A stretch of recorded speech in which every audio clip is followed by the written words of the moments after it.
Ninakaw ang lahat sa kanya ng mismong babaeng itinuring niyang kapatid. Habang nadudurog si Ayana sa isang madilim na silid, nagpapakasarap sa luho si Stella sa bisig ng asawa niyang si Mateo. Baliw ka na, Ayana. Pabigat ka lang. Ang malupit na sumpa ng lalaki. Ngunit sa pagkapunit ng kanyang lumang bestida sa harap ng alta sosyedad, sasabog ang mga ebidensyang wawasak sa kanilang kasinungalingan. Mula sa abo ng pagtataksil, babangon ang isang reyna. Paano niya binaligtad ang laro gamit ang kanyang sariling luha? Ninakaw ang lahat sa kanya ng mismong babaeng itinuring niyang kapatid. Habang nagpapakasarap sa luho si Stella, sa bisig ng asawa niyang si Mateo, naiwan si Ayana sa dilim. Pabigat ka lang sa buhay ko, Ayana. Ang malupit na sumpa ni Mateo, bago nito tinalikuran ang kanilang 7 taong pagsasama. Ngunit sa pagkapunit ng kanyang lumang bestida sa harap ng lahat, sasabog ang mga lihim na magpapabagsak sa kanilang kaharian ng kasinungalingan. Mula sa abo ng pagtataksil, babangon ang isang reynang hindi na muling pasisiil. Handa ka na bang makita ang pagbagsak ng mga traidor? Wala ka ng silbi, Ayana. Nakakasawa na ang mukha mong laging mukhang namatayan. Kung hindi lang dahil sa anak mo, matagal na kitang pinalaya sa pamamahay na ito. Ang mga salitang yon ay tila mga tipak ng yelo na bumaon sa pandinig ni Ayana, malamig at sapat na matalas upang hiwin ang kanyang pagkatao sa gitna ng katahimikan ng gabi. Nakatayo siya sa loob ng malawak nilang silid, hawak ang isang mamahaling polo na gawa sa seda. Katatapos lamang niyang plansahin ito nang may buong pag-iingat, tinitiyak na walang kahit isang kunot na madadaiti sa balat ng kanyang asawa sa susunod na araw. Ramdam pa niya ang init ng plansa sa tela, ang bango ng paboritong pabango ni Mateo na siya mismo ang pumili para sa kaarawan nito. Subalit ang init na yon ay hindi kayang tapatan ang panlalamig na nararamdaman niya sa kanyang mga ugat ngayon. Hindi gumalaw si Ayana. Nanatili siyang nakatalikod kay Mateo habang ang kanyang mga daliri ay dahan-dahang bumaon sa malambot na tela ng polo. Tila nakalimutan ng kanyang mga baga kung paano huminga at ang hangin sa silid ay biglang naging kasing bigat ng semento. May kung anong nakabara sa kanyang lalamunan, isang mapait na lasa na hindi niya malunok-lunok. Ang polong hawak niya ay dahan-dahang nadulas mula sa kanyang mga kamay. Bumagsak ito sa sahig nang walang anumang ingay, tulad ng dahan-dahang pagguho ng kanyang mga pangarap sa loob ng 7 taon ng tapat na pagsisilbi.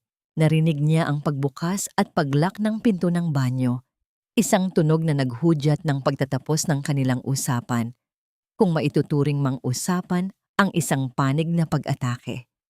Doon lamang nakahinga ng malalim si Ayana, isang buntong hininga na puno ng pighati na pilit niyang ikinukulong sa kanyang dibdib upang hindi maglabas ng anumang hikbi. Sa loob ng 7 taon, ibinigay niya ang lahat. Ang kanyang yaman, ang kanyang panahon, ang kanyang buong pagkatao upang maging isang perpektong asawa. Ngunit sa mata ni Mateo, siya ay isa lamang anino, isang kagamitang luma na nais na nitong itapon. Sapat na ba ang pagtitiis para sa salitang pamilya? O baka naman ang sarili niyang katahimikan ang unti-unting naghuhukay ng sarili niyang libingan? Lumabas si Ayana sa silid nang hindi tinitingnan ang pinto ng banyo. Bitbit ang bigat na tila isang bundok sa kanyang mga balikat. Sa ibaba, sa malawak na hapagkainan, naghihintay ang kanyang biyenan na si Doña Carmen. Ang matanda ay nakaupo ng tuwid.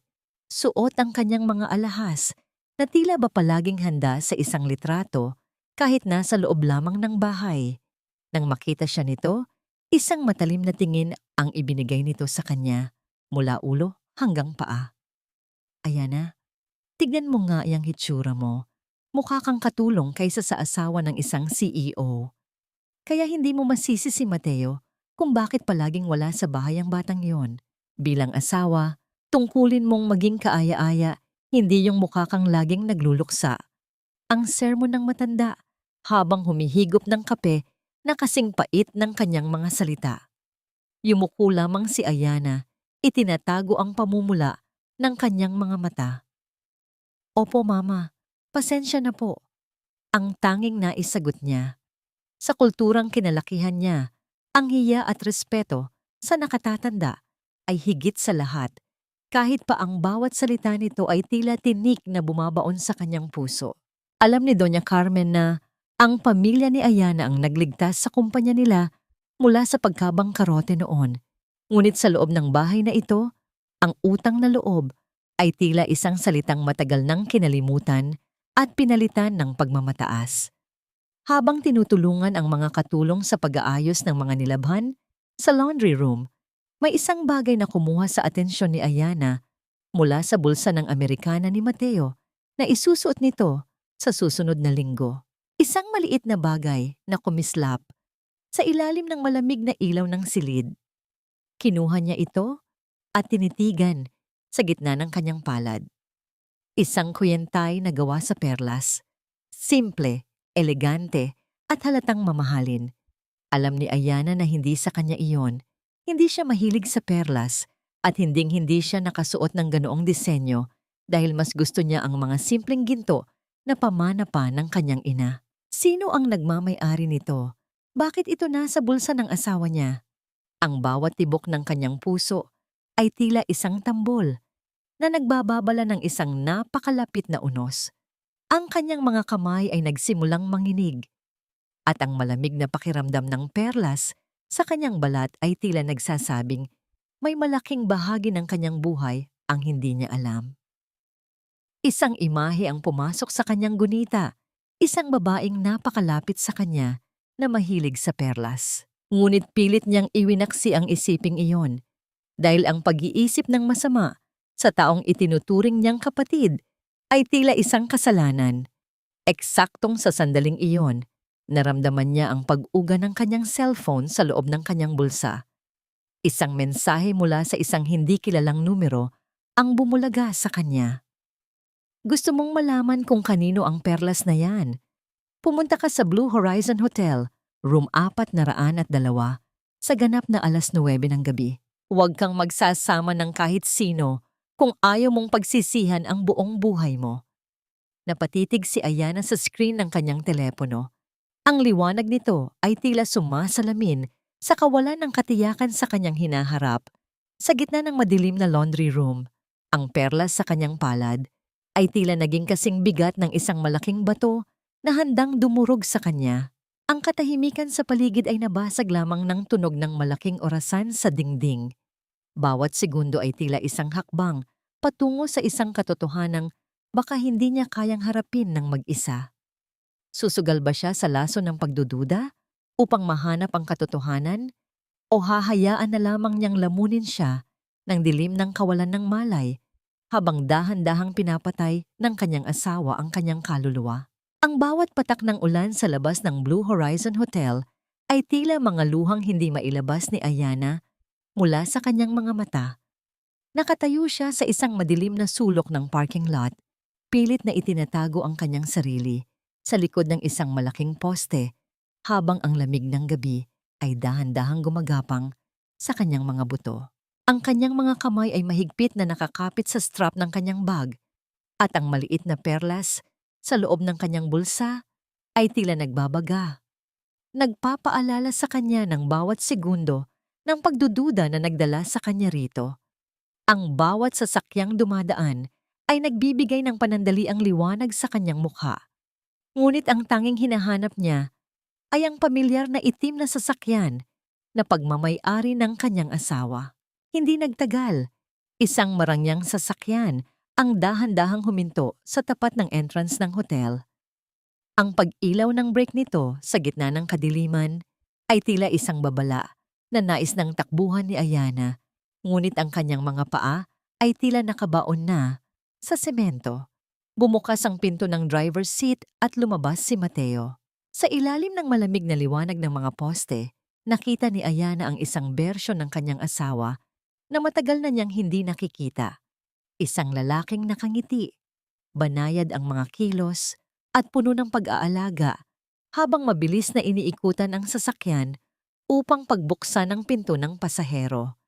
Ang bawat hakbang ni Mateo ay tila isang sampal sa mukha ni Ayana dahil sa loob ng 7 taon, nakalimutan na nito ang ganitong klaseng pag-aasikaso sa kanya. Nang bumukas ang pinto sa kabilang panig, isang babae ang lumabas.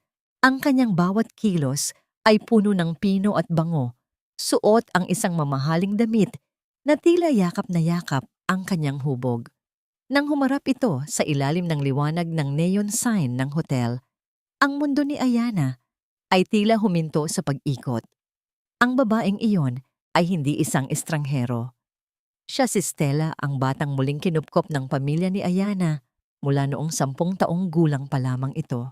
Ang batang itinuring niyang tunay na kapatid, ang pinag-aral at binigyan ng lahat ng luho ng kanyang ama, ay narito ngayon, nakasandal sa dibdib ng asawa ni Ayana.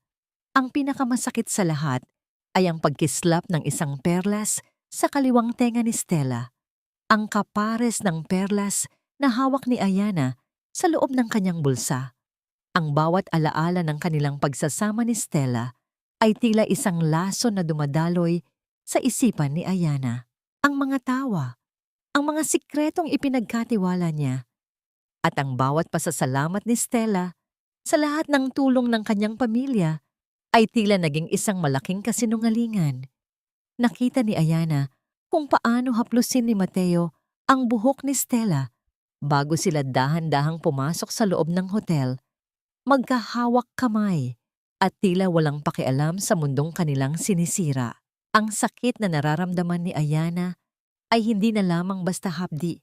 Ito ay isang malalim na sugat na tila binubudburan ng asin sa bawat segundong lumilipas. Ang utang na loob na dapat ay nagbubuklod sa kanila ay tuluyan ng tinunaw ng pagtataksil.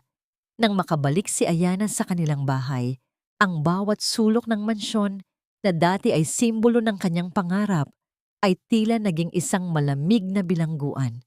Ang amoy ng mamahaling pabango ni Stella ay tila nakakapit pa rin sa hangin sa sala, kahit wala pa ang babae roon. Dumiretso siya sa silid ng kanyang anak. Ngunit bago pa man niya mabuksan ang pinto, narinig na niya ang isang pamilyar na boses mula sa loob. Doon, sa gitna ng mga laruan, nakaupo si Stella habang masayang kinakantahan ang anak ni Ayana. Ang pagpapakita ng kabutihan ni Stella sa kanyang anak ay tila isang panibagong uri ng pagpapahirap, isang pagkukunwari na kasing talas ng isang kutsilyo. Ate Ayana, nandyan ka na pala. Kanina pa kita hinahanap. Akala ko kung saan ka na nagpunta. Ang bati ni Stella habang nakangiti ng napakatamis. Tila ba walang anumang nangyari sa pagitan nila ni Mateo sa hotel. Ang kanyang mga mata ay walang bakas ng kahit anong hiya at ang kanyang bawat salita ay puno ng paglalambing na nakakasulasok pakinggan. Mabilis na lumapit si Ayana at kinuha ang kanyang anak mula sa mga bisig ni Stella. Niyakap niya ng napakahigpit ang bata. Tila ba sinusubukan niyang protektahan ito mula sa isang hindi nakikitang dumi na nagmumula sa mga kamay ni Stella. Ang init ng katawan ng kanyang anak ang tanging bagay na nagpapanatili sa kanya sa realidad. Habang ang kanyang puso ay patuloy na sumisigaw sa galit at pighati. Hindi niya kayang tingnan si Stella ng diretso dahil natatakot siyang baka hindi na niya mapigilan ang kanyang mga kamay na dumapo sa mukha nito. Medyo sumama lang ang pakiramdam ko sa labas, Stella. Salamat sa pagbabantay sa anak ko. Ang malamig na sagot ni Ayana, pilit na pinatitigas ang kanyang boses upang hindi mahalata ang panginginig nito. Gusto niyang sumigaw. Gusto niyang itanong kung paano nito nagawang ahasin ang asawa ng taong nagbigay sa kanya ng lahat. Ngunit alam niyang hindi pa ito ang tamang panahon. Ang bawat hakbang niya ay dapat nakalkulado. Dahil sa bahay na ito, siya ang napapaligiran ng mga kaaway.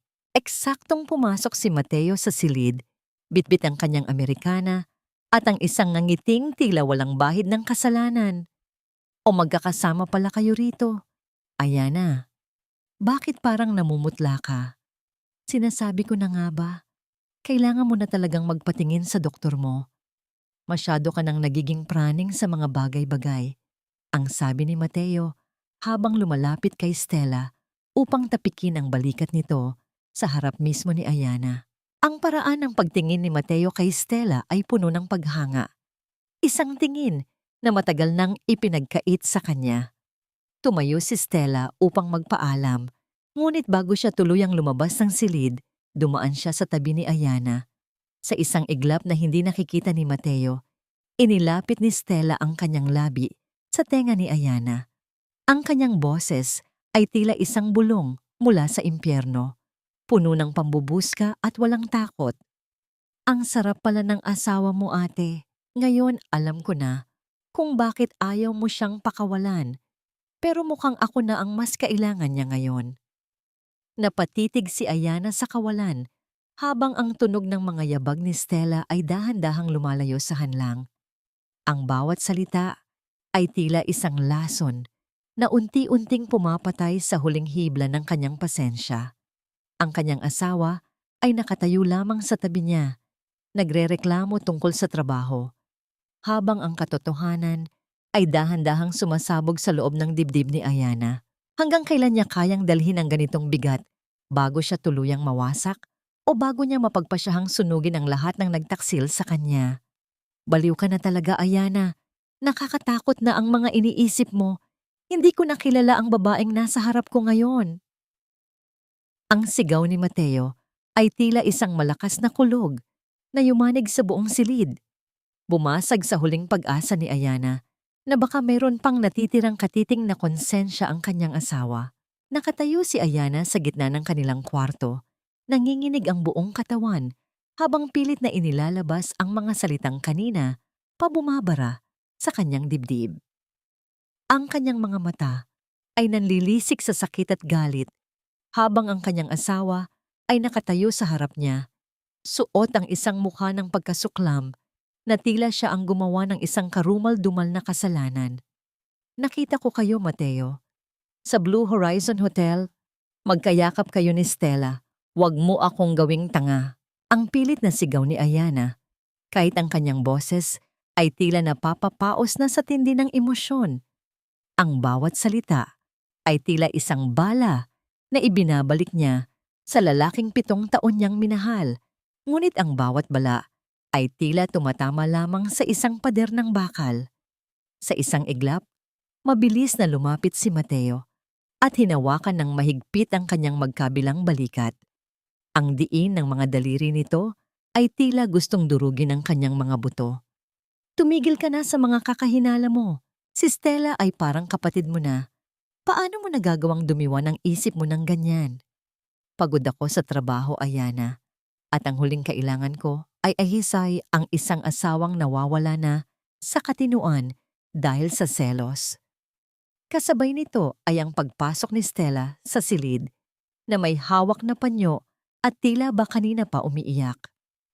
Ate Ayana, bakit mo nagagawang sabihin ang mga bagay na yan? Ang sakit-sakit na pinagbibintangan mo ako sa harap ni Mateo. Akala ko ba mahal mo ako bilang kapatid? Ang bawat hikbi ni Stella ay tila isang pag-arte na perpektong nakatimpla para makuha ang simpatsya ni Mateo. Habang ang kanyang mga mata, sa likod ng panyo, ay pasimpleng nagpapadala ng mensahe ng pangungutya kay Ayana. Hindi pa natatapos ang eksena nang pumasok din si Doña Carmen. Ang mukha ay puno ng matinding galit. Tama na ito, Mateo. Hindi naligtas ang pamamahay na ito kung may kasama tayong isang baliw. Tignan mo ang ginagawa niya kay Stella. Tignan mo kung paano niya tayo saktan sa kanyang mga maling akala. Kailangan na niyang madala sa isang espesyalista bago pa siya makasakit ng iba, lalo na ang iyong anak. Ang bawat salita ng kanyang biyenan ay tila mga pako na ibinabaon sa krus na pinapasan ni Ayana. Nararamdaman na niya ang panlalambot ng kanyang mga tuhod. Ang lahat ng tao sa paligid niya, ang kanyang asawa, ang kanyang kapatid-kapatiran, at ang kanyang biyenan, ay tila nagsasabuatan upang ibaon siya sa isang hukay ng kasinungalingan. Wala siyang kakampi, wala siyang boses. Ang katotohanan na hawak niya ay tila naging isang dumi na pilit nilang itinatago sa ilalim ng rug. Bago pa man makasagot si Ayana, marahas na kinuha ni Mateo ang kanyang bag at hinalughog ito hanggang sa makuha ang kanyang cellphone. Dito ka muna sa silid na ito, Ayana. Hindi ka lalabas hanggat hindi bumabalik ang katinuan mo. Kukunin ko muna ang telepono mo para hindi ka na makagawa ng kung ano-anong gulo sa labas. Narinig ni Ayana ang tunog ng susi na pinihit mula sa labas ng pinto. Isang tunog na tila huling hininga ng kanyang kalayaan. Napaupo siya sa sahig. Ang kanyang likod ay nakasandal sa malamig na kahoy ng pinto. Ang bawat pintig ng kanyang puso ay tila isang paalala ng kanyang pagkatalo. Sa loob ng silid na yon, ang tanging kasama niya ay ang dilim at ang sarili niyang mga luha na dahan-dahang pumatak sa kanyang mga palad. Ito na ba ang dulo ng kanyang laban o ang simula ng isang mas matinding pagdurusa sa ilalim ng kamay ng mga taong pinagkatiwalaan niya? Sa kalagitnaan ng kanyang pag-iyak, ang kanyang paningin ay natuon sa isang lumang cabinet sa sulok ng silid, kung saan nakatambak ang mga gamit na hindi na ginagamit. Sa ilalim ng isang makapal na patong ng alikabok, may nakita siyang isang maliit na kwaderno, isang lumang direktory ng kanyang yumaong ama. Sa bawat pahina na nililipat niya, tila ba bumabalik ang amoy ng kanyang ama, ang tanging tao na tunay na nagmahal at nagprotekta sa kanya. Tumigil ang kanyang mga daliri sa isang pahina na may nakasulat na pangalan sa mapulang tinta. Gabriel Ilustre, abogado. May kasama itong isang maliit na pirasong papel na may nakasulat na mensahe sa pamilyar na sulat kamay ng kanyang ama. Ayana, kung sakaling dumating ang oras na hindi mo na kayang pasanin ang mundo, hanapin mo ang taong ito. Siya ang magsisilbing kalasag mo kapag wala na ako. Ang bawat letra sa papel ay tila nagbigay ng init sa nanlalamig na puso ni Ayana. Sa gitna ng kanyang pagkakalak sa silid na yon, isang munting kislap ng pag-asa ang nagsimulang mabuo sa kanyang isipan. Hindi siya maaaring sumuko. Hindi siya maaaring manatiling biktima sa sarili niyang tahanan. Eksaktong sa sandaling iyon, muling naririnig ni Ayana ang pagbukas ng maliit na butas sa ilalim ng pinto kung saan inilulusot ang pagkain. Isang tray ang itinulak papasok. Ngunit kasama nito ang isang piraso ng papel na mabilis na kinuha ni Ayana bago pa man ito makita ng sinuman. Sa papel ay nakasulat ang isang maikling utos mula kay Mateo. Pirmahan mo na ang mga papel na ito para sa paglipat ng shares ng kumpanya ni Papa mo o hinding-hindi mo na makikita ang anak mo kailanman. Nanigas ang buong katawan ni Ayana habang binabasa ang bawat salita. Ang kalupitan ni Mateo ay wala na talagang hangganan. Gagamitin nito ang sarili nilang anak upang makuha ang lahat ng yaman ng kanyang pamilya. Ang bawat hibla ng kanyang pagkatao ay tila sumisigaw sa galit. Ngunit kasabay nito ay ang matinding takot para sa kaligtasan ng kanyang anak. Paano niya malalagpasan ang pader na ito kung ang tanging barahan niya ay isang lumang pangalan sa isang directory, habang ang kanyang kalaban ay hawak na ang kanyang buhay at ang kanyang puso? Ang bawat segundo sa loob ng madilim na silid ay tila isang habambuhay para kay Ayana. Hindi niya alam kung ilang oras na ang nakalipas mula nang siya ay ikulong doon, ngunit ang bawat tibok ng kanyang puso ay nagpapaalala sa kanya ng panganib na kinakaharap ng kanyang anak kung hindi siya kikilos. Ang papel na may utos ni Mateo ay tila naging isang sumpa na nagdidikta ng kanyang kapalaran, isang ultimatum na nagpapahirap sa kanyang puso at isipan. Paano niya pipirmahan ang mga dokumento na maglilipat ng lahat ng yaman ng kanyang pamilya sa kamay ng kanyang mga kaaway? Ngunit paano rin niya hahayaang mawalay sa kanyang anak ang tanging dahilan kung bakit siya nabubuhay? Sa gitna ng kanyang pag-iisip, biglang sumagi sa kanyang isipan ang pangalan na nakasulat sa direktory ng kanyang ama. Gabriel Ilustre. Hindi niya alam kung sino ang taong ito o kung paano siya makakatulong, ngunit ang mensahe ng kanyang ama ay malinaw. Hanapin siya kapag wala na siyang ibang mapuntahan. At ngayon, sa loob ng silid na ito, wala na siyang ibang mapuntahan. Ngunit paano siya makikipag-ugnayan kay Gabriel kung wala na sa kanya ang kanyang cellphone? Paano siya makakalabas ng silid na ito kung siya ay ikinulong ng sarili niyang asawa? Ang kanyang mga kamay ay nagsimulang manginig at ang takot ay nagsimulang gumapang sa kanyang buong pagkatao. Ngunit kasabay nito ay ang pag-aalala para sa kanyang anak na nagbibigay sa kanya ng lakas upang lumaban. Hindi siya maaring sumuko, hindi siya maaring manatiling biktima. Kailangan niyang humanap ng paraan. Pilit niyang inalala ang lahat ng taong pinagkakatiwalaan niya sa loob ng bahay na ito. Sino ang maaaring tumulong sa kanya nang hindi siya ipagtataksil kay Mateo? Ang kanyang isipan ay naglaro sa iba't ibang mga pangalan at mukha. Sinusubukang hanapin ang isang taong maaaring maging kakampi niya sa laban na ito. Sa huli ang kanyang isipan ay bumalik sa isa. Si Manang Fe, ang mayordoma na nagsilbi sa kanyang pamilya mula pa noong siya ay bata pa lamang. Si Manang Fe ay palaging tapat at mapagmahal sa kanya. At alam niyang mayroon itong malaking utang na loob sa kanyang pamilya dahil tinulungan niya itong mapagamot ang kanyang anak noong ito ay nagkasakit. Ngunit maaari ba niyang pagkatiwalaan si Manang Fe sa napakalaking sikreto na ito? Maaari ba niyang hilingin kay Manang Fe na isugal ang kanyang trabaho at posibleng ang kanyang kaligtasan para sa kanya? Wala siyang ibang pagpipilian. Kinailangan niyang subukan. Nang sumapit ang oras ng kanyang hapunan, tahimik siyang umupo sa sahig malapit sa pinto at naghintay. Hindi nagtagal, narinig niya ang mga yabag ni Manang Fe na papalapit sa kanyang silid. Nang buksan ni Manang Fe ang maliit na butas sa ilalim ng pinto upang ipasok ang tray, mabilis na nagsalita si Ayana sa isang pabulong na boses. Manang Fe, kailangan ko ang tulong ninyo. Kailangan kong makausap si Attorney Gabriel Ilustre. Pwede ninyo ba akong ipatawag sa kanya? Alam kong delikado ito, pero wala na akong ibang mapuntahan. Kailangan kong protektahan ang anak ko. Nagulat si Manang Fe sa kanyang mga salita. Nakita niya ang takot at desperasyon sa mga mata ni Ayana at alam niyang hindi siya nagsisinungaling. Matagal na niyang napapansin ang pagbabago sa ugali ni Mateo at nararamdaman niyang mayroong malaking bagay na nangyayari sa loob ng tahanan na ito. Ngunit hindi niya inaasahan na aabot ito sa ganito. Senyora, alam ninyo na malaki ang utang na loob ko sa inyo at sa pamilya ninyo, pero delikado ito kapag nalaman ito ni Senyor Mateo. Hindi natapos ni Manang Fe ang kanyang sasabihin. Alam ko, Manang Fe, pero kailangan kong subukan. Kung hindi ako kikilos, maaaring mawala sa akin ang anak ko magpakailanman.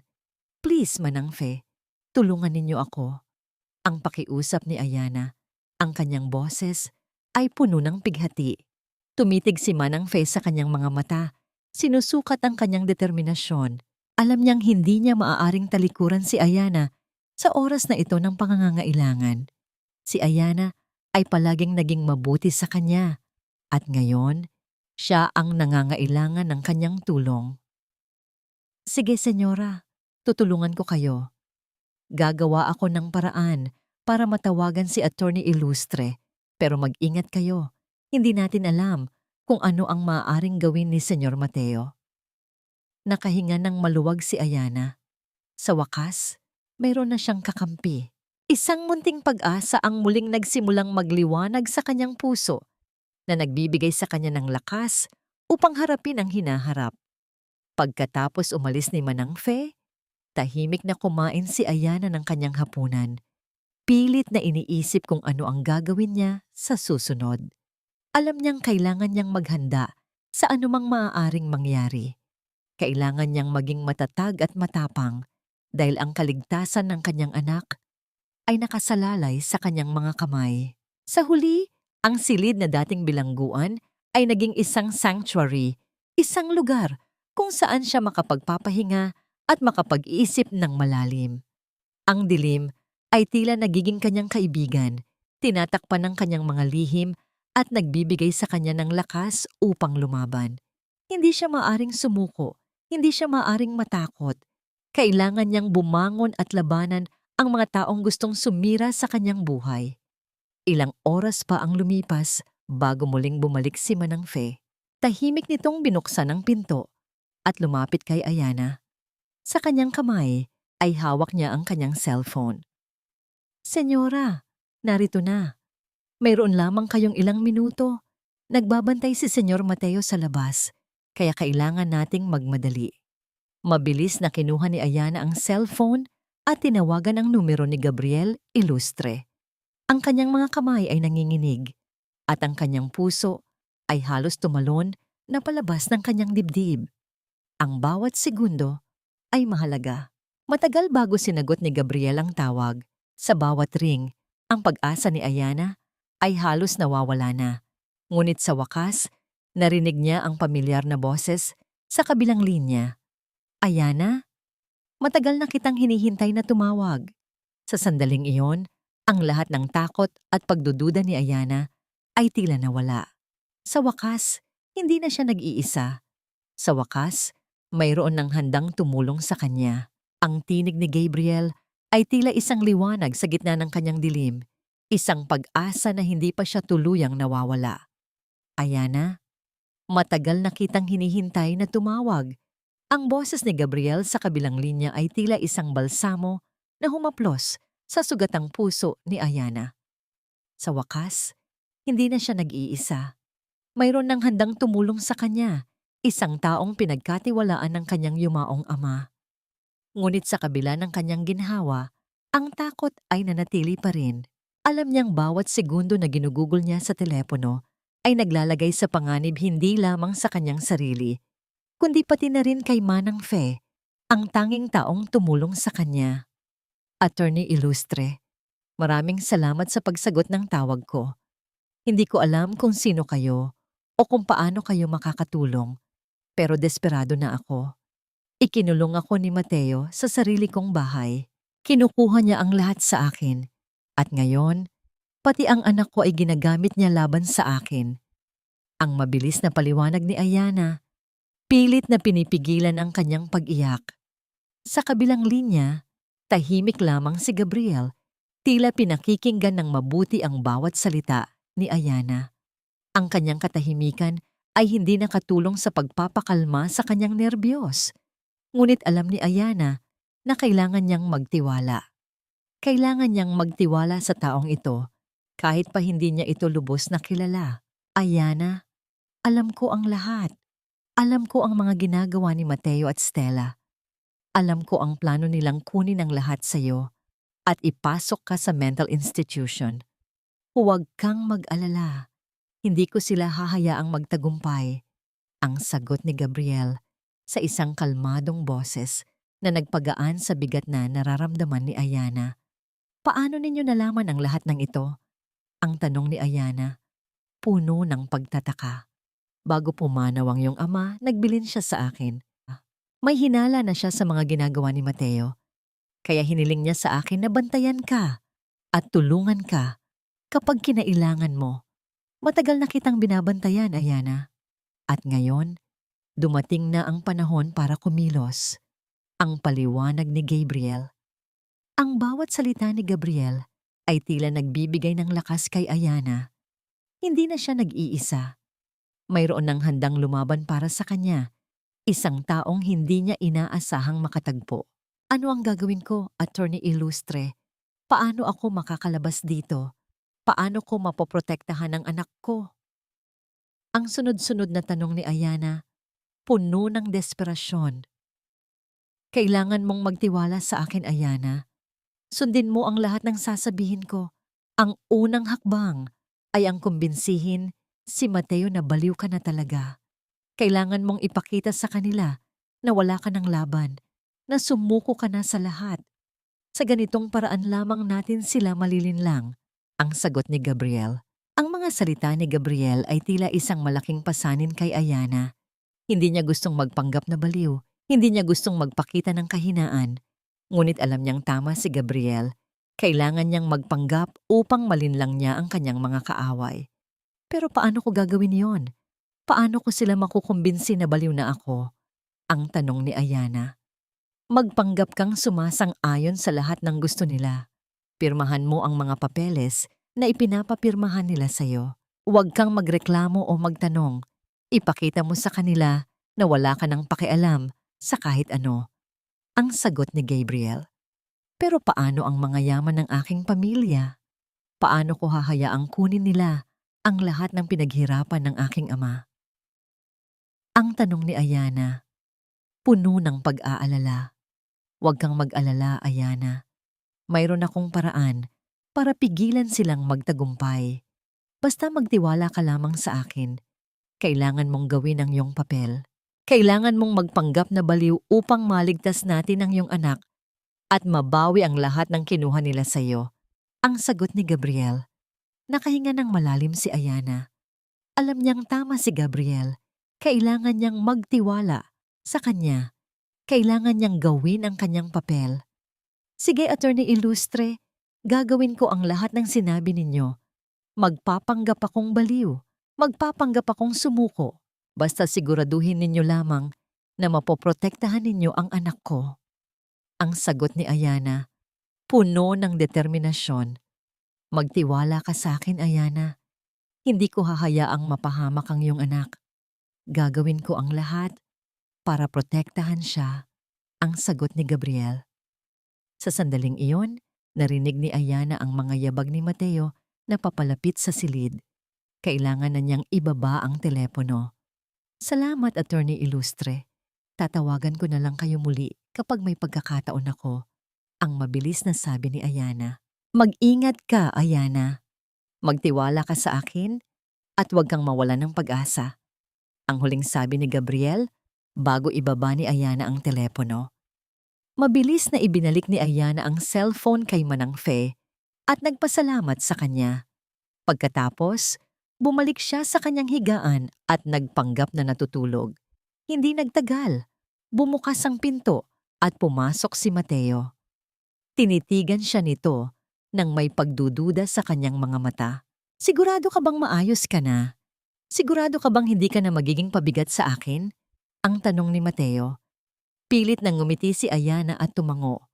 Opo, Mateo. Mali ako. Napagtanto ko na baliw na nga ako. Pasensya na sa lahat ng abala na naidulot ko sa inyo. Tila nasiyahan si Mateo sa kanyang sagot. Ngumiti ito at hinaplos ang kanyang buhok. Mabuti naman kung ganoon. Alam mo, mahal pa rin kita, Ayana. Ayaw kitang saktan. Gusto ko lamang na maging maayos ang lahat sa atin. Opo, Mateo. Naiintindihan ko. Ang sagot ni Ayana. Pilit na pinipigilan ang kanyang pagkadiri. Pagkatapos, lumabas si Mateo sa silid at muling ikinulong si Ayana. Ngunit sa pagkakataong ito, hindi na siya natatakot. Alam niyang hindi siya nag-iisa. Alam niyang mayroon ng handang tumulong sa kanya. Ang kanyang pagpapanggap ay nagsisimula na at alam niyang sa pamamagitan nito, maliligtas niya ang kanyang anak at mababawi ang lahat ng kinuha sa kanya. Sa kinabukasan, nagising si Ayana sa isang silid na dati ay tahanan niya. Ngunit ngayon ay tila isang kulungan. Ngunit sa kaibuturan ng kanyang puso, alam niyang hindi siya maaaring sumuko. Kailangan niyang magpanggap. Kailangan niyang gawin ang kanyang papel upang maligtas ang kanyang anak at mabawi ang lahat ng ninakaw sa kanya. Tumayo siya mula sa kanyang kama at nagtungo sa banyo upang maghilamos. Tinitigan niya ang kanyang refleksyon sa salamin. Ang babaeng nakita niya ay isang anino lamang ng kanyang dating sarili.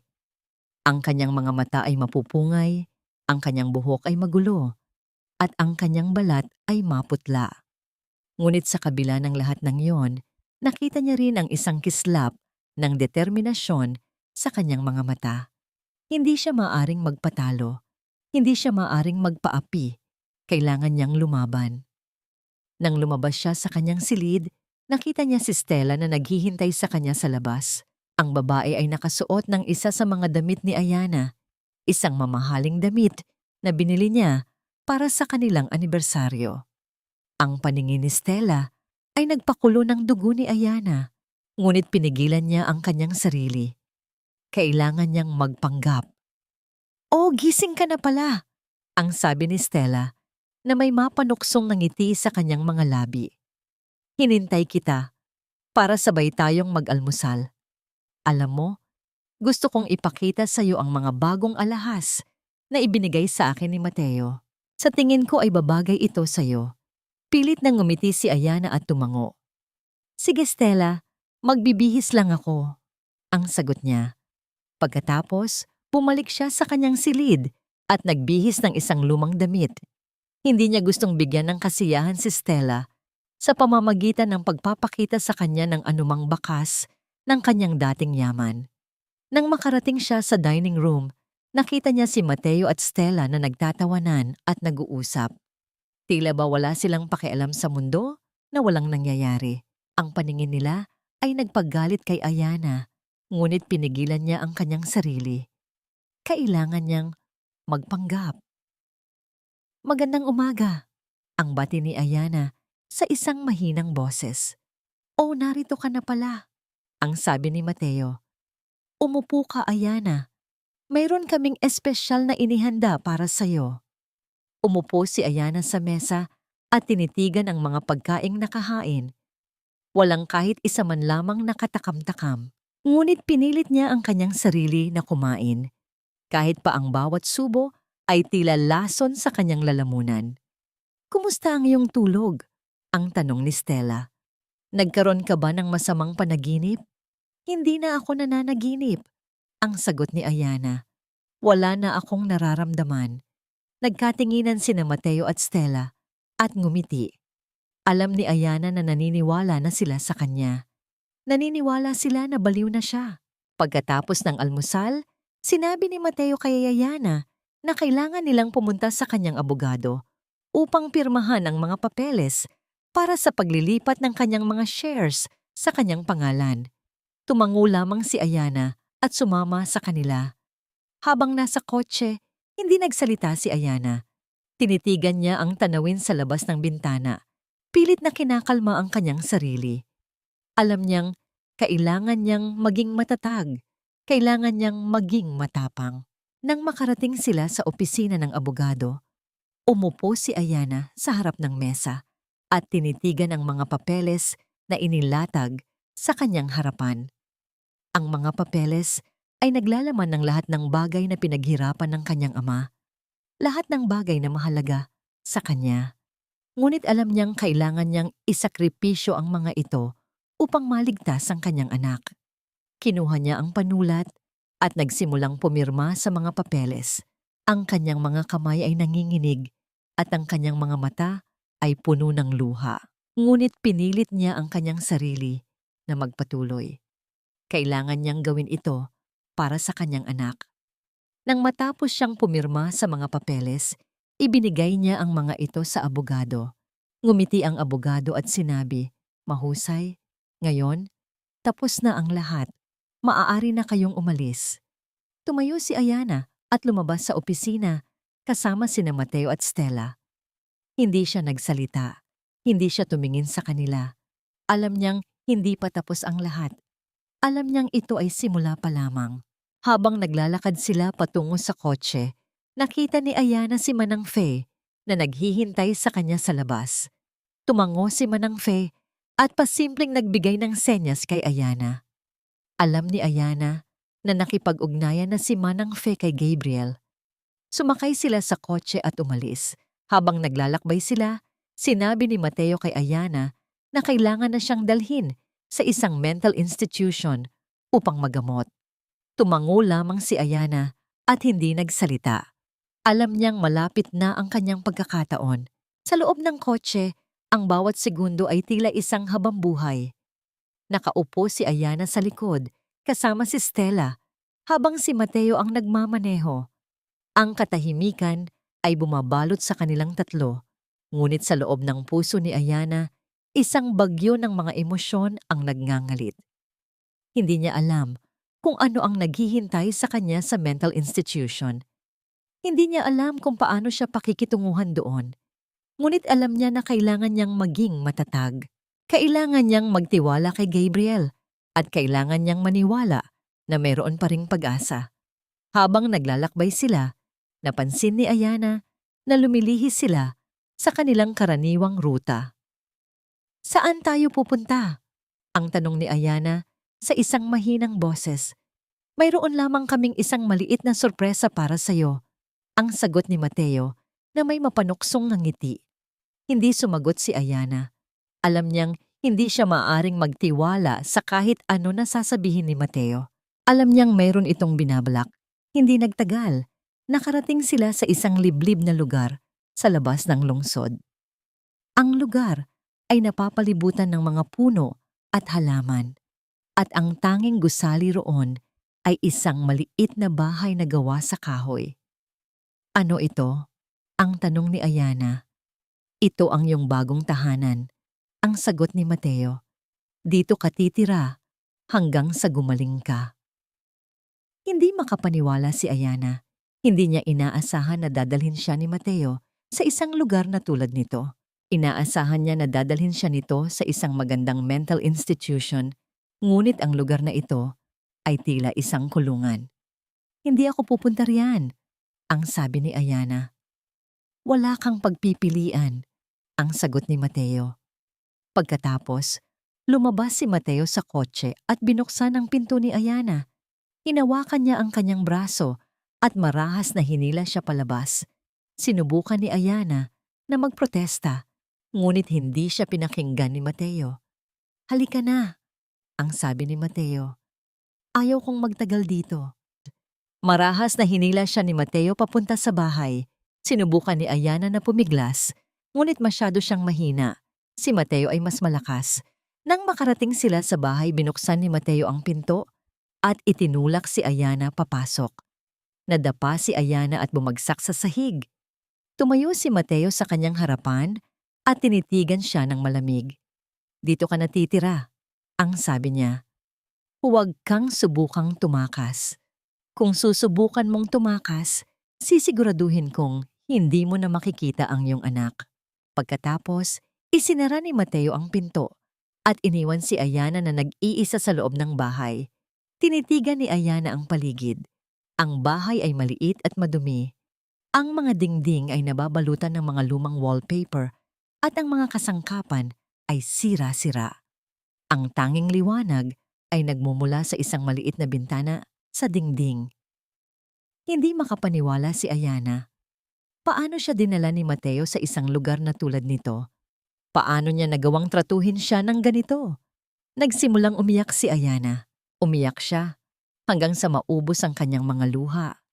Umiyak siya hanggang sa siya ay makatulog. Nang magising siya, ang araw ay sumisikat na. Tumayo siya at tinitigan muli ang paligid. Ang bahay ay tila mas madilim at mas malungkot kaysa sa dati. Ngunit sa kabila ng lahat ng iyon, hindi sumuko si Ayana. Alam niyang kailangan niyang lumaban. Kailangan niyang hanapin ang kanyang paraan palabas sa lugar na ito. Lumapit siya sa bintana at tinitigan ang labas. Nakita niya ang mga puno, ang mga halaman, at ang malawak na kalangitan. At sa sandaling iyon, alam ni Ayana na mayroon pa ring pag-asa. Sa maliit na bahay na yon, ang bawat araw ay tila isang walang katapusang pagsubok para kay Ayana. Walang radyo, walang telebisyon, walang anumang paraan upang makipag-ugnayan sa labas ng mundo. Ang tanging kasama niya ay ang kanyang mga alaala, ang kanyang mga takot, at ang kanyang pag-asang makatakas. Araw-araw, si Mateo ay bumibisita sa kanya. Dinadalhan siya nito ng pagkain at inumin, ngunit hindi ito nagsasalita. Tinititigan lamang siya nito na may malamig na paningin sa kanyang mga mata. Sinubukan ni Ayana na kausapin si Mateo, ngunit hindi siya pinapansin nito. Sinubukan niyang pakiusapan, ngunit hindi siya pinapakinggan.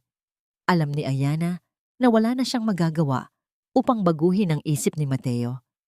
Ang tanging magagawa niya ay ang maghintay. Kailangan niyang maghintay ng tamang pagkakataon upang makatakas. Araw-araw, tinititigan ni Ayana ang bintana. Pinagmamasdan ang labas. Pinag-aaralan niya ang bawat detalye ng kapaligiran. Naghahanap ng anumang paraan upang makatakas. Napansin niya na ang bahay ay napapalibutan ng mga puno at halaman. Alam niya na maaari niyang gamitin ang mga ito upang magtago. Napansin niya rin na mayroong isang maliit na kalsada na humahantong sa labas ng lugar. Alam niya na maaari niyang sundan ang kalsada upang makatakas. Ngunit alam niya rin na kailangan niyang maging maingat. Kailangan niyang tiyakin na wala si Mateo sa paligid kapag susubukan niyang tumakas. Isang araw, dumating si Mateo sa bahay na may kasamang isang lalaki. Ang lalaki ay nakasuot ng puting coat at mayroon itong dalang isang bag. "Sino yan?" ang tanong ni Ayana. "Siya ang iyong doktor," ang sagot ni Mateo. "Pupuntahan ka niya upang siguraduhin ikaw ay gumagaling." Hindi gusto ni Ayana ang lalaki. Mayroon itong masamang aura at hindi niya ito pinagkakatiwalaan. Sinubukan ng lalaki na kausapin si Ayana, ngunit hindi siya sumagot. Tinitigan lamang niya ito na may pagdududa sa kanyang mga mata. Pagkatapos, lumabas ang lalaki sa bag nito at kumuha ng isang syringe. "Kailangan kitang bigyan ng isang injection," ang sabi nito. "Makakatulong ito sa iyo na makapagpahinga." Hindi gusto ni Ayana ang injection. Alam niya na meron itong masamang epekto. Sinubukan niyang tumakas, ngunit hinawakan siya ni Mateo. Pinilit siya nito na umupo sa isang silya at pinigilan ng kanyang mga kamay. "Huwag kang gumalaw," ang sabi ni Mateo. "Makakatulong ito sa iyo." Lumapit ang doktor kay Ayana at tinurok ang syringe sa kanyang braso. Agad na naramdaman ni Ayana ang isang kakaibang pakiramdam na gumagapang sa kanyang katawan. Nagsimulang mahilo ang kanyang ulo at bumigat ang kanyang mga mata. Hindi nagtagal, nawalan siya ng malay. Nang magising siya, nakahiga na siya sa kanyang kama. Ang kanyang katawan ay nanghihina at ang kanyang isipan ay naguguluhan. Hindi niya alam kung gaano katagal siyang nawalan ng malay. Hindi niya alam kung ano ang nangyari sa kanya. Ngunit alam niya na kailangan niyang makatakas. Tumayo siya mula sa kanyang kama at lumapit sa bintana. Tinitigan niya ang labas. Napansin niya na ang araw ay papalubog na. Alam niya na ito na ang kanyang pagkakataon. Mabilis siyang nagbihis at lumabas sa bahay. Maingat niyang sinundan ng kalsada palabas ng lugar. Habang naglalakad siya, narinig niya ang mga yabag sa kanyang likuran. Lumingon siya at nakita niya si Mateo na tumatakbo papalapit sa kanya. Tumakbo si Ayana ng mas mabilis. Alam niya na hindi siya maaaring mahuli. Tumakbo siya hanggang sa hindi na niya marinig ang mga yabag ni Mateo. Tumakbo siya hanggang sa makarating siya sa isang lugar na ligtas. Habang tumatakbo si Ayana sa gitna ng kadiliman, ang kanyang puso ay kumakabog ng mabilis sa kanyang dibdib. Hindi niya alam kung saan siya pupunta, ngunit alam niyang kailangan niyang makalayo kay Mateo. Kailangan niyang makaligtas. Ang mga puno sa paligid niya ay tila mga anino na nagbabanta, at ang bawat kaluskos ng mga dahon ay nagpaparamdam sa kanya na siya ay sinusundan. Ngunit hindi siya maaaring tumigil. Kailangan niyang magpatuloy. Matagal siyang tumakbo hanggang sa makarating siya sa isang kalsada.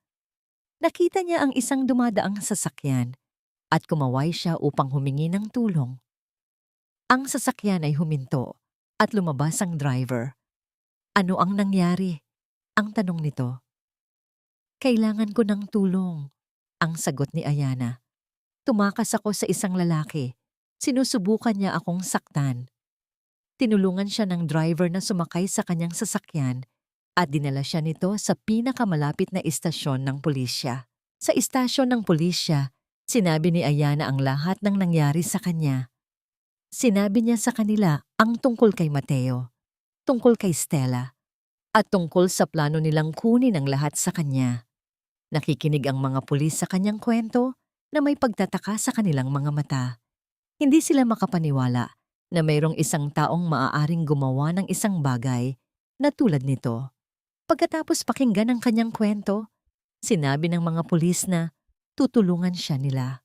Sinabi nila na aarestuhin nila si Mateo at Stella at sisiguraduhin nilang makukuha niya ang kanyang hustisya.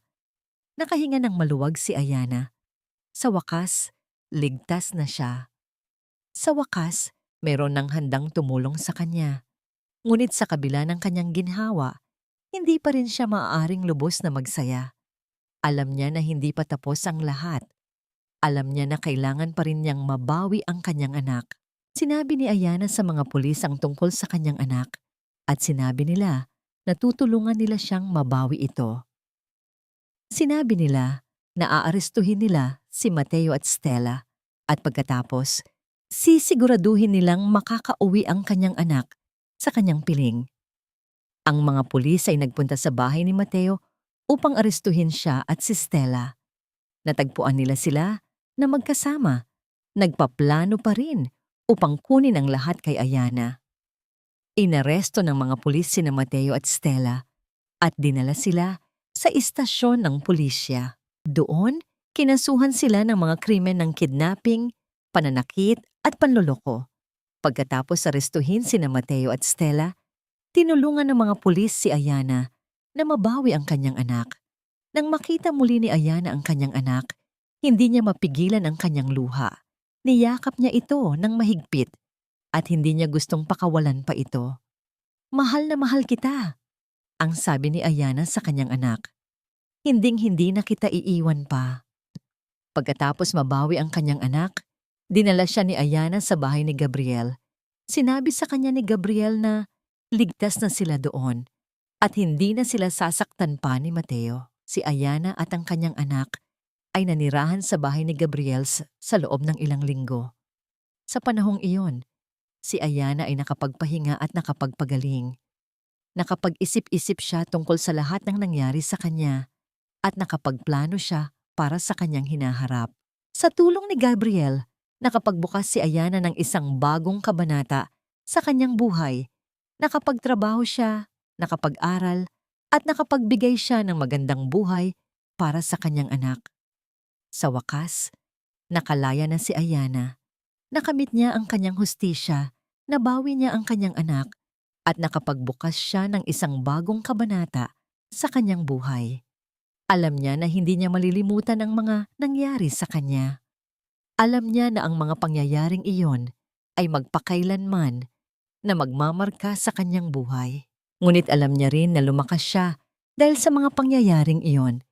Alam niya na natuto siyang maging matatag, maging matapang, at magtiwala sa kanyang sarili at sa kaibuturan ng kanyang puso. Nagpapasalamat siya sa lahat ng sumuporta sa kanya. Nagpapasalamat siya kay Manang Faye, nagpapasalamat siya kay Gabriel, at nagpapasalamat siya sa kanyang anak. Dahil sa kanila, nagawa niyang lagpasan ang lahat. Dahil sa kanila, nakalaya siya. Ilang buwan ang lumipas. Sina Mateo at Stella ay nanatili sa kulungan, naghihintay sa kanilang paglilitis. Si Ayana, sa kabilang banda, ay nagsimula nang muling itayo ang kanyang buhay. Sa tulong ni Gabriel, nakakuha siya ng magandang abogado na tutulong sa kanya na bawiin ang mga yaman ng kanyang pamilya. Sa kabutihang palad, ang abogado ni Gabriel ay nakahanap ng ebidensya na nagpapatunay na ang mga papeles na pinirmahan ni Ayana ay hindi balido. Dahil siya ay pinilit na gawin ito.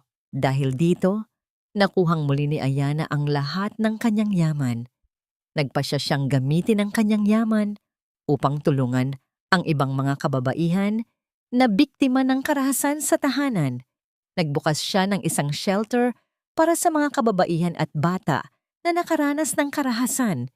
Binigyan niya sila ng ligtas na lugar upang tirahan, pagkain, damit, at counseling. Naging isang inspirasyon si Ayana sa maraming kababaihan. Ipinakita niya sa kanila na kahit gaano pa kahirap ang kanilang sitwasyon, mayroon pa ring pag-asa. Ipinakita niya sa kanila na kaya nilang lagpasan ang lahat. Isang araw, Bumisita si Ayana sa kulungan upang bisitahin si Mateo. Gusto niyang makita ito at gusto niyang malaman kung bakit niya nagawa ang lahat ng ito. Nang makita ni Ayana si Mateo, hindi niya ito nakilala. Ang lalaki na nakita niya ay hindi na ang dating Mateo na kanyang kilala. Ito ay isang lalaki na nasira, isang lalaki na nawalan ng lahat. Bakit mo ginawa ito? Ang tanong ni Ayana. Bakit mo ginawa ito sa akin? Hindi sumagot si Mateo. Tinitigan lamang siya nito na may walang laman na paningin sa kanyang mga mata. Mahal kita, ang sabi ni Ayana. Paano mo nagawang saktan ako ng ganito? Hindi ko alam, ang sagot ni Mateo. Hindi ko alam kung bakit ko ginawa ito. Naging sakim ako. Gusto ko ng lahat. Gusto kong maging mayaman at gusto kong maging makapangyarihan. Pero sa huli, nawala ang lahat sa akin. Umiyak si Ayana. Nalungkot siya para kay Mateo. Nalungkot siya para sa kanyang sarili. Pinapatawad kita, ang sabi ni Ayana. Pinapatawad kita, pero hindi ko malilimutan ang mga ginawa mo sa akin. Sana, balang araw, mapatawad mo rin ang iyong sarili. Pagkatapos, umalis si Ayana sa kulungan. Hindi na niya muling nakita si Mateo. Nagpatuloy si Ayana sa kanyang buhay. Naging masaya siya, naging matagumpay, at naging isang inspirasyon sa maraming tao. Ngunit sa kaibuturan ng kanyang puso, alam niya na hindi niya malilimutan ang mga nangyari sa kanya. Alam niya na ang mga pangyayaring iyon ay magpakailanman na magmamarka sa kanyang buhay. Ngunit alam niya rin na lumakas siya dahil sa mga pangyayaring iyon.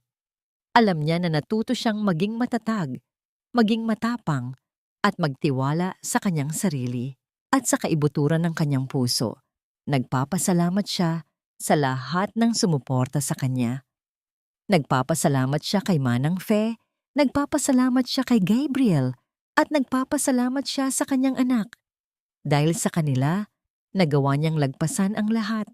Dahil sa kanila, nakalaya siya. Lumipas ang ilang buwan. Ang dating masalimuot na buhay ni Ayana ay unti-unti nang nagkakaroon ng kulay at kapayapaan. Ngunit sa likod ng bawat ngiti at tagumpay, may isang bahagi pa rin ng kanyang nakaraan na kailangan niyang harapin ng buo. Ang pagtanggap sa kanyang sariling halaga na hindi na nakatali sa sinuman. Sa isang maulan na hapon, habang abala si Ayana sa pag-aayos ng mga dokumento para sa kanyang shelter, isang hindi inaasahang bisita ang dumating. Si Gabriel. Hawak nito ang isang maliit na sobre na may tatak ng isang kilalang hotel. Ayana, may dumating na sulat para sa'yo mula sa kulungan. Ang marang sabi ni Gabriel habang inilalapag ang sobre sa mesa. Ang kanyang mga mata ay puno ng pag-aalala. Tila hindi sigurado kung dapat ba itong basahin ni Ayana o hindi. Kinuha ni Ayana ang sobre. Ang sulat ay galing kay Stella. Sa loob ng ilang buwan, hindi na niya inisip ang babaeng sumira sa kanyang buhay. Ang galit ay napalitan na ng isang uri ng pagwawalang bahala. Ngunit ang pagbasa sa sulat ay tila pagbukas muli ng isang lumang sugat. Ate Ayana, alam kong huli na ang lahat. Sa loob ng seldang ito, gabi-gabi kong naaalala ang lahat ng kabutihang ginawa niyo sa akin na kinalimutan ko dahil sa aking kasakiman. Hindi ko hinihingi ang iyong kapatawaran dahil alam kong hindi sapat ang isang sulat para mabura ang sakit na idinulot ko. Gusto ko lang sabihin na ang perlas na yon, ang perlas na ginamit ko para saktan ka, iyon ang naging sumpa ko. Sana sa pagpapatuloy mo ng buhay, hindi mo na kami alalahanin pa. Nang matapos basahin ni Ayana ang sulat, dahan-dahan niya itong itinupi at ibinalik sa sobre. Tumingin siya sa bintana, pinagmamasdan ang pagpatak ng ulan. Wala na siyang naramdamang puot. Ang pagkamuhi na dati ay nagpapakulo sa kanyang dugo ay tila isang usok na tinangay na ng hangin. Anong plano mo? Tanong ni Gabriel na ngayon ay nakatayo sa kanyang tabi. Ang presensya nito ay nagbibigay ng kapanatagan sa kanya. Wala na, Gabriel. Tapos na ang kabanatang ito. Ang sagot ni Ayana ng may ngiti. Hindi na sila bahagi ng kwento ko. Ang mahalaga, ay ang mga taong kasama ko ngayon at ang mga buhay na kaya nating baguhin sa shelter. Ngunit sa gitna ng kanilang pag-uusap, isang tawag ang natanggap ni Gabriel. Ang kanyang mukha ay biglang nagbago, naging seryoso at bakas ang pagkabahala. Pagkatapos ng tawag, tumingin siya kay Ayana na may dalang masamang balita. Ayana, kailangan nating pumunta sa ospital. Si Doña Carmen, malala na ang kanyang kondisyon. Humihiling siya na makita ka bago ang lahat. Napatigil si Ayana. Ang kanyang biyenan na dati ay naging bahagi ng kanyang pagdurusa ay naghihingalo na. Sa kabila ng lahat ng pangungutya at pagmamalupit nito sa kanya, ang puso ni Ayana ay hindi nakaramdam ng saya sa balitang yon. Sa halip, isang matinding pag-aalinlangan ang bumalot sa kanya. Pagdating nila sa ospital, ang amoy ng antiseptiko at ang tunog ng mga makinang sumusukat sa tibok ng puso ay tila isang paalala ng kahinaan ng tao. Sa loob ng silid, nakahiga si Doña Carmen. Ang kanyang mukha ay kupas at puno ng pagsisisi. Nang makita niya si Ayana, unti-unting dumilat ang kanyang mga mata. Ayana, ang bulong nito, halos hindi na marinig. Alam kong hindi ako karapat-dapat sa iyong pagbisita. Lahat ng ginawa ko sa iyo, ang pagmamataas ko, ang pagtrato ko sa iyo, sana ay mapatawad mo ako bago ako tuluyang mawala. Hinawakan ni Ayana ang kamay ng matanda. Ito ay malamig at nanginginig. Sa sandaling iyon, ang lahat ng pait na naramdaman ni Ayana sa biyenan ay tila naglaho. Nakita niya ang isang matandang babae na nawalan na ng lahat dahil sa maling pagpili ng kanyang anak at sa sarili niyang mga pagkakamali. Pinapatawad ko na po kayo, Mama, ang mahinang sabi ni Ayana. Hindi na po mahalaga ang nakaraan. Ang mahalaga ay ang kapayapaan na matatagpuan ninyo ngayon. Nang gabing iyon, pumanaw si Doña Carmen ng tahimik. Sa kanyang paglisan, dala niya ang kapatawarang ibinigay ni Ayana. Paglabas ng ospital, ang gabi ay tila mas maliwanag kaysa sa inaasahan ni Ayana. Nakita niya si Gabriel na naghihintay sa labas. Ang kanyang mga mata ay puno ng paghanga at pag-unawa. Ayana, ang ginawa mo ngayon, iyan ang patunay na ikaw ay mas mabuting tao kaysa sa sino mang sumakit sa iyo, ang sabi ni Gabriel habang inaalalayan siya pasakay sa sasakyan. Tumango lamang si Ayana. Alam niya na sa pagpapatawad na yon, hindi siya natalo. Sa halip, doon siya tuluyang nagtagumpay. Ang kalayaan ay hindi lamang sa pagtakas mula sa isang kulungan, kundi sa paglaya mula sa kadena ng puot na nagtatali sa kanyang puso. Ngayon, handa na siyang magsimula muli, hindi bilang isang biktima, kundi bilang isang babaeng puno ng pag-asa. Ngunit sa kanyang pag-uwi, isang anino ang nakita niya sa tapat ng kanilang bahay. Isang anino na mukhang kilala niya. Isang lalaking nakatayo sa dilim, naghihintay. Sino ito? At ano ang dala niyang mensahe para sa hinaharap ni Ayana? Ang anino sa tapat ng gate ng bahay ni Ayana ay dahan-dahang humakbang palapit sa liwanag ng poste. Nang maaninag ni Ayana ang mukha nito, nanlamig ang kanyang mga kamay. Si Mateo. Ngunit hindi na ito ang Mateo na nakilala niya dati. Ang lalaking mayabang, maayos ang pananamit at puno ng kapangyarihan. Ang lalaking nasa harap niya ngayon ay payat, gusot ang damit, at may mga pasa sa kanyang mukha na tila galing sa isang gulo sa loob ng kulungan. Napahinto si Gabriel sa tabi ni Ayana. Ang kanyang katawan ay nagsilbing kalasag. Ayana, huwag kang lalapit. Tatawag ako ng pulis. Pabulong na sabi ni Gabriel. Ngunit itinaas ni Mateo ang kanyang mga kamay, tanda ng pagsuko. Ang kanyang mga mata, na dati ay mapang-uri at puno ng pait, ay ngayon ay puno ng isang kakaibang pagmamakaawa. Hindi ako narito para manakit, Ayana. Nakalabas ako dahil sa isang piyansa. May tumulong sa akin, hindi ko alam kung sino. Gusto ko lang humingi ng tawad sa harap mo. Ang boses ni Mateo ay paos at basag. Hindi na ito ang boses ng isang abusadong asawa. Ito ay boses ng isang taong tuluyan ng gumuho ang mundo. Bakit Mateo? Tanong ni Ayana. Ang boses ay kalmado, ngunit puno ng bigat. Matapos ang lahat ng ginawa mo, matapos mong gamitin ang anak natin, at pilitin akong sirain ang sarili ko. Sa tingin mo ba, ang simpleng paghingi ng tawad ay sapat na? Yumuko si Mateo at sa unang pagkakataon, nakita ni Ayana ang pagbagsak ng mga luha mula sa mata ng lalaking minsan niyang sinamba. Alam ko, hindi sapat ang sorry. Ang totoo, nalaman ko sa loob na si Stella ang dahilan kung bakit ako natutong magnakaw. Siya ang nagtulak sa akin na gawin ang lahat ng masama. Hindi ito dahilan. Alam ko.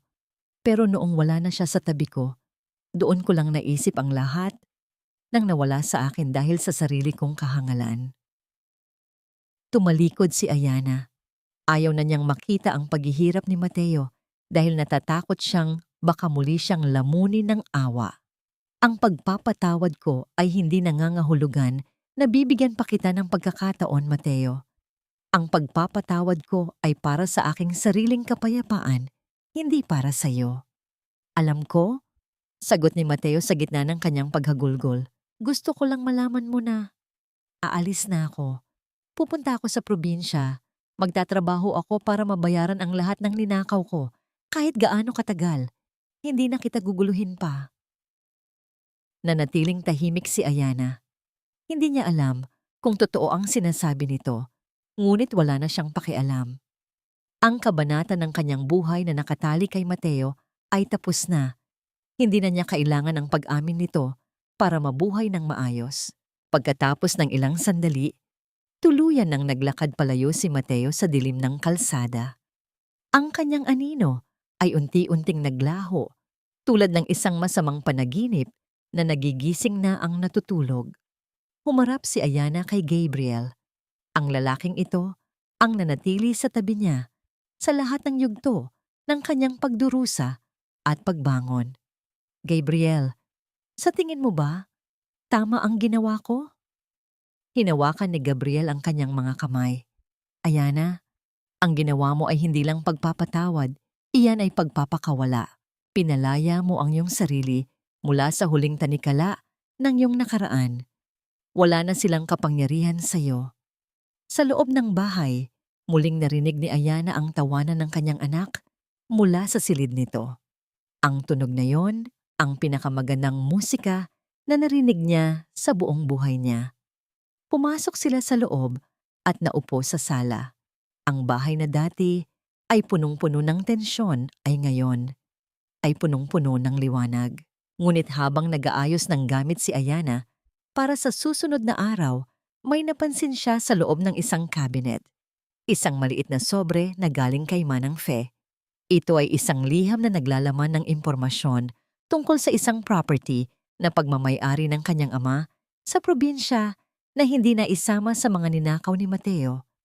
Isang lugar na puno ng mga puno ng prutas at sariwang hangin. Isang ideya ang nabuo sa isipan ni Ayana. Siguro, ang susunod na kabanata ng kanyang buhay ay hindi na kailangan pang maging sa lungsod na ito. Siguro, kailangan na nilang magsimula sa isang lugar kung saan ang bawat araw ay tungkol lamang sa pagpapalaki sa kanyang anak at pagyakap sa simpleng buhay. Tumingin siya kay Gabriel na abala sa pagbabasa ng libro sa tabi niya. Gabriel, paano kung lumipat tayo sa probinsya? Nagulat si Gabriel, ngunit agad na napangiti. Kahit saan, Ayana. Basta kasama kayo, ayos sa akin. Ang lahat ng pait, lahat ng luha, at lahat ng pagtataksil ay naging mga hakbang lamang patungo sa isang buhay na mas makahulugan. Ang babaeng dati ay nakakulong sa pangarap ng iba, ay malaya na ngayon na humubog ng sarili niyang tadhana. Ang paglipat sa probinsya ay hindi lamang pagbabago ng tirahan, ito ay pagbabago ng ritmo ng buhay. Sa loob ng ilang linggo, ang ingay ng syudad ay napalitan ng awit ng mga ibon tuwing umaga at ang haplos ng hangin na dala ng mga puno ng mangga sa kanilang bakuran. Ang mansyon na dati ay puno ng alaala ng pagtataksil ay napalitan na ng isang simpleng bahay na gawa sa kahoy at bato, kung saan ang bawat sulok ay punong-puno ng pag-asa. Dito, natutunan ni Ayana na ang tunay na yaman ay wala sa mga mamahaling gamit o malalaking kumpanya. Natagpuan niya ang kaligayahan sa pagluluto ng simpleng almusal para sa kanyang anak, sa pagdidilig ng mga halaman sa hardin, at sa pakikipag-usap sa mga kapitbahay na walang pakialam sa kanyang nakaraan. Isang hapon, habang nag-aani sila ng mga prutas sa likod ng bahay, lumapit si Gabriel. Hawak nito ang isang maliit na kahon na velvet ang balat. Ang kanyang mukha ay seryoso, ngunit may bakas ng matinding pagmamahal. Ayana, panimula ni Gabriel habang nakatingin sa malayo. Tila kinokolekta ang tamang mga salita. Sa loob ng mahabang panahon, ang mundo mo ay naging madilim. Nakita ko ang bawat luha mo, ang bawat pagod at ang bawat pagkakataon na muntik ka ng sumuko. Pero sa gitna ng lahat ng iyon, ikaw ang nagturo sa akin kung ano ang ibig sabihin ng tunay na katatagan. Tumigil ang pagtibok ng puso ni Ayana. Alam niya ang susunod na mangyayari at sa unang pagkakataon, hindi siya natakot.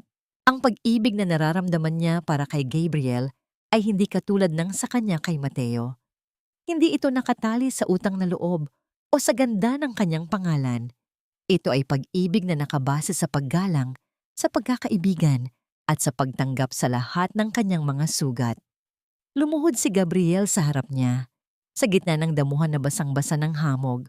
Ayana, hindi ko maibabalik ang mga nawala sa iyo noon, pero kaya kong pangakuan ka ng isang kinabukasan kung saan ikaw ay igagalang, ipagtatanggol, at higit sa lahat, mamahalin ng walang kapalit. Maari mo bang hayaan akong maging katuwang mo sa pagbuo ng buhay na ito? Binuksan ni Gabriel ang kahon at sa loob ay isang simpleng singsing na pilak. Walang malaking brilyante, ngunit kumikinang sa ilalim ng papalubog na araw. Iyon ang pinakamagandang bagay na nakita ni Ayana. Hindi ito simbolo ng pagmamay-ari, kundi simbolo ng isang bagong simula. Bumuhos ang mga luha ni Ayana, hindi dahil sa sakit, kundi dahil sa labis na pasasalamat. Oo, Gabriel, oo. Habang isinusuot ni Gabriel ang singsing, naramdaman ni Ayana ang pagkapawi ng huling pader na pumipigil sa kanyang kaligayahan. Ang kanyang anak, na nakamasid mula sa malayo, ay tumakbo papalapit at niyakap ang kanilang mga binti. Sa sandaling iyon, ang tatlo silang nag-umpisa. Bilang mga taong may kani-kaniyang sugat ay naging isang pamilya. Gabi na nang matapos ang kanilang munting selebrasyon. Umupo si Ayana sa beranda. Pinagmamasdan ang mga bituin sa langit na tila mas maliwanag kaysa sa lungsod. Walang gulo, walang pagsusumbat, walang takot.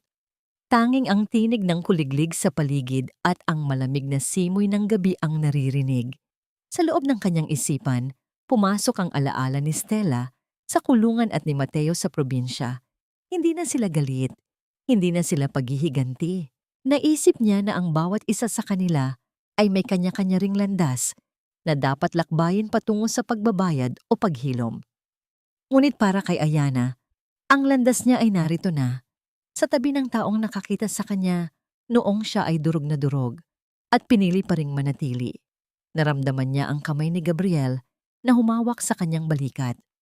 Ayana, handa ka na bang makalimutan ang nakaraan? Hindi ko ito kakalimutan, sagot ni Ayana habang nakatingin sa singsing sa kanyang daliri. Dahil ang nakaraan ang dahilan kung bakit ako narito ngayon. Pero handa na akong hindi na ito balikan. Dahil sa wakas, nakauwi na ako.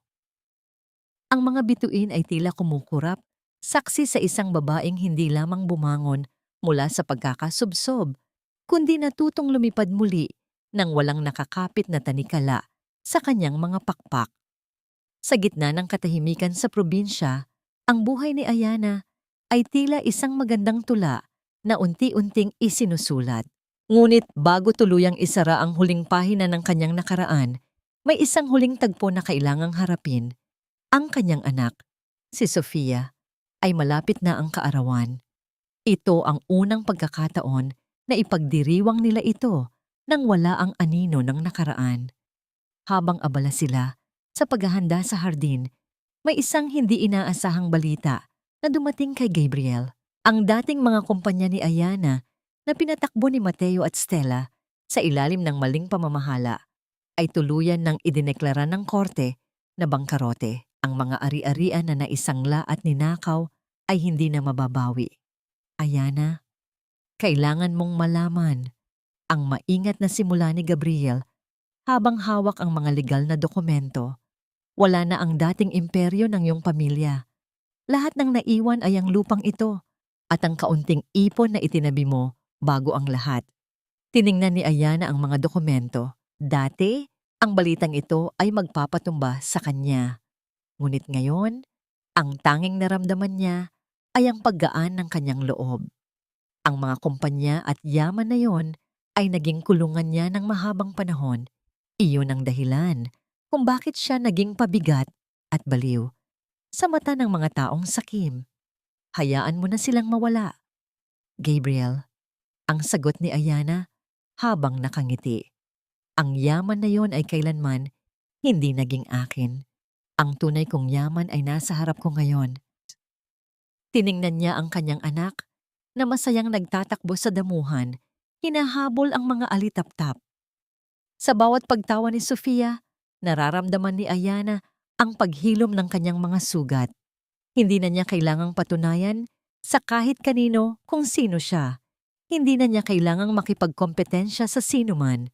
Ang tagumpay ay hindi na susukat sa laki ng kumpanya, kundi sa laki ng kapayapaan sa loob ng tahanan. Isang gabi, bago ang kaarawan ni Sofia, naupo si Ayana sa harap ng kanyang sariling altar sa loob ng bahay. Nag-alay siya ng panalangin, hindi para humingi ng higit pa, kundi para magpasalamat.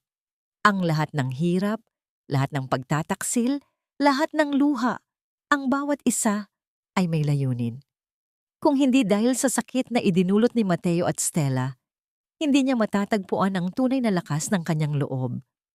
Kung hindi dahil sa pagkakakulong niya, hindi niya makikilala si Gabriel. Salamat sa lahat ng nagtuturo sa akin kung paano maging matatag. Ang bulong niya sa hangin. Kinabukasan, ang kaarawan ni Sofia ay naging simple, ngunit puno ng pagmamahal. Walang magarbong party, tanging simpleng handaan, kasama ang ilang matatapat na kapitbahay at si Manang Faye na pinili ng manirahan sa probinsya kasama nila. Habang hinihipan ni Sofia ang kandila sa kanyang cake, hinawakan ni Gabriel ang kamay ni Ayana sa ilalim ng mesa. Masaya ka ba? Tanong ni Gabriel. Tumingin si Ayana sa paligid. Ang mga mata ng mga taong nakapaligid sa kanya ay puno ng tunay na pagmamahal. Walang kaplastikan, walang agenda. Masaya ako, Gabriel, higit pa sa inaakala ko. Sa kabila ng saya, may isang munting alaala pa rin na sumagi sa kanyang isipan, ang imahe ng kanyang ama. Sa isang lumang litrato na nakasabit sa dingding, tila nakangiti ang kanyang ama. Tila ba sinasabing nahanap na rin nito ang kapayapaan para sa kanyang anak. Ang hustisya ay hindi lamang sa pagkakakulong ng mga nagkasala, kundi sa pagkakita sa sarili na malaya at masaya sa kabila ng lahat. Sa pagtatapos ng araw, habang nakahiga si Ayana sa tabi ng kanyang anak, naramdaman niya ang matinding antok at kapanatagan. Ang kabanata ng kanyang buhay, na punong-puno ng trahedya, ay tuluyan na ngang natapos. Ang kasunod nito ay ang mga pahinang blanko, handang sulatan ng bagong kwento ng pag-ibig, paglago, at higit sa lahat, pagiging totoo sa sarili. Ang babaeng dati ay pilit na pinapunitan ang kanyang bestida ng kanyang asawa upang ipahiya siya, ay nakasuot na ngayon ng bestida ng katotohanan at dangal. Hindi na ito maipapunit ng kahit sino dahil ang tela nito ay gawa na sa tibay ng kanyang sariling karanasan. 3 taon na ang nakalilipas mula noong gabi na pinalaya ni Ayana ang kanyang sarili mula sa anino ng kanyang nakaraan. Ang probinsya ay naging saksi sa unti-unting pagbabago ng kanyang mukha. mula sa pagiging maputla at puno ng takot, patungo sa isang babaeng may mga matang nagniningning sa katatagan at kaligayahan. Sa isang maaliwalas na umaga, naupo si Ayana sa beranda ng kanilang bahay habang pinagmamasdan ang pagsikat ng araw sa likod ng mga bundok. Ang kanyang anak na si Sofia, na ngayon ay mas malaki at mas masiglana, ay abala sa pagtatanim ng mga bulaklak sa hardin, kasama ang kanyang ama-amahan na si Gabriel. Tatlong tanong ang madalas na sumasagi sa isipan ni Ayana noong siya ay nasa loob pa ng dilim. Natawad na ba niya ang lahat? Nakahanap ba siya ng tunay na kapayapaan? At ano ang aral na natutunan niya para sa mga babaeng tulad niya? Ngayon, ang mga sagot ay malinaw na parang tubig sa batis. Natawad na ba niya? Ang pagpapatawad ay hindi isang marangyang regalo na ibinibigay sa mga nagkasala. Ito ay isang napakabigat na kadena na pinutol niya para sa sarili. Hindi niya na kinamumuhian sina Mateo at Stella.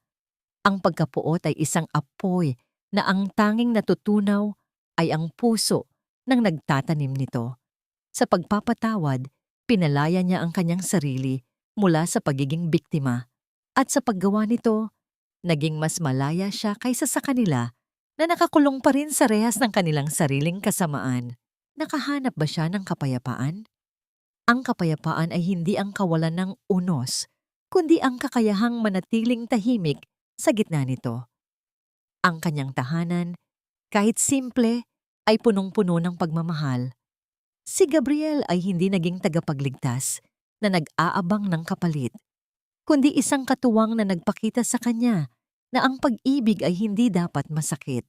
Ang kapayapaan ay ang bawat gabi na nakakatulog siyang mahimbing dahil wala na siyang kinatatakutang sekretong mabunyag o taong mananakit sa kanya sa gitna ng kadiliman. Ano ang aral na iniwan niya? Ang halaga ng isang babae ay hindi nasusukat sa mga material na bagay na kaya niyang hawakan, kundi sa tatag ng kanyang pagkatao kapag ang lahat ay nawala na.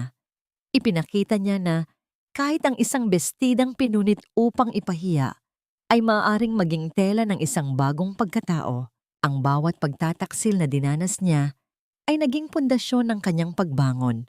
Bago siya pumasok sa loob ng bahay upang maghanda ng tanghalian, lumingon si Ayana sa malayo sa direksyon ng lungsod na kanyang nilisan. Wala na siyang hinanakit. Ang bawat luha na pumatak noon ay naging pandilig sa mga bulaklak na namumukadkad ngayon sa kanyang hardin. Ayana! Tawag ni Gabriel mula sa hardin habang kumakaway sa kanya. Ngumiti si Ayana, isang nangiting totoo, malalim at puno ng buhay.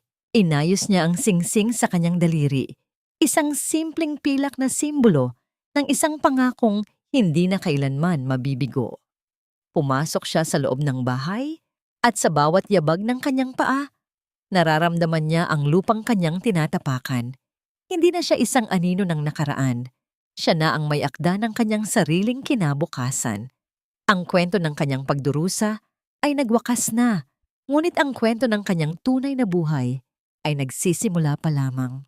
At sa bawat bagong umaga, alam ni Ayana na siya ay ligtas, siya ay minamahal, at higit sa lahat, siya ay malaya.